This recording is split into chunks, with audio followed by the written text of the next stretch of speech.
Assalamualaikum warahmatullahi wabarakatuh sobat. Bertemu lagi dengan saya Rico Febriansa di channel saya Rico Febriansa Official. Terima kasih masih tetap menonton channel saya yang tidak seberapa ini dan hanya untuk belajar, berbagi bersama ilmu. Namun sebelum itu silakan lakukan hal ini. Audio Jungle.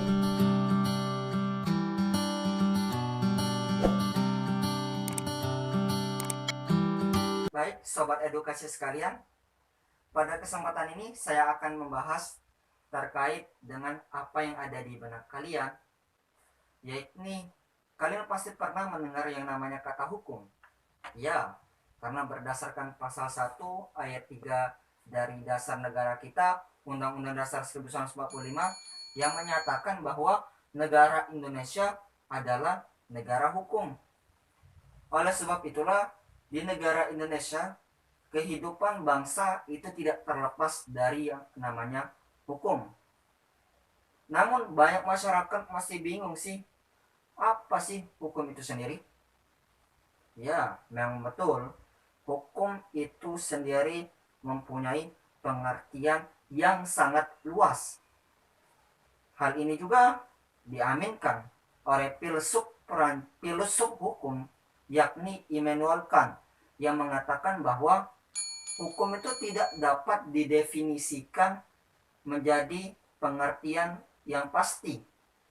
Dia akan melahirkan banyak pengertian tergantung kepada siapa yang mendefinisikannya. Contohnya, mungkin saat kita menjadi seorang pengendara motor, hukum kita akan mengatakan bahwa kita harus taat pada aturan lalu lintas. Kemudian ketika kita menjadi mahasiswa, kita akan menganggap juga hukum itu adalah aturan-aturan berpakaian di lingkungan kampus. Nah, sobat edukasi dan hukum sekalian, memang betul bahwa itu adalah hukum. Namun perlu diketahui sobat edukasi sekalian, hukum itu yang seringkali kita ketahui di masyarakat Indonesia hanya berbentuk pada aturan undang-undang.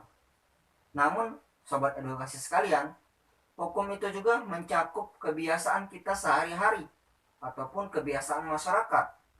Karena dalam hukum secara teoritis itu dikenal ada dua, yaitu hukum tertulis dan hukum tidak tertulis.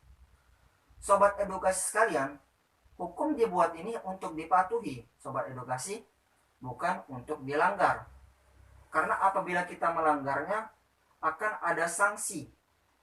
Contohnya, kita akan mengambil yang dasar saja, sobat edukasi, hukum biasa kita, yaitu mandi. Bila kita tidak mandi, karena mandi sudah menjadi kebiasaan dan termasuk menjadi hukum pribadi kita, ketika kita tidak mandi, mungkin kita akan dicemooh oleh teman-teman kita, orang-orang sekeliling kita yang menganggap badan kita bau busuk. Nah, oleh sebab itulah sobat edukasi sekalian, jangan sampai melanggar hukum. Karena sesuai dengan apa yang dikatakan oleh Bagawan Hukum Nasional, Profesor Sachipto Raharjo, bahwa hukum dibuat untuk manusia, bukan manusia untuk hukum. Oleh sebab itulah, apabila kamu manusia, maka patuhilah hukum. Mungkin ini hal yang saya sampaikan, bahwa hukum itu adalah universal.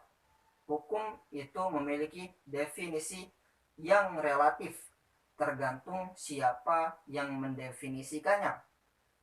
Oleh sebab itu, sobat edukasi sekalian, silakan tuliskan menurutmu apa sih hukum itu di kolom komentar di bawah ini. Dan jangan lupa subscribe dan klik tombol lonceng di bawah ini. Sekian dari saya.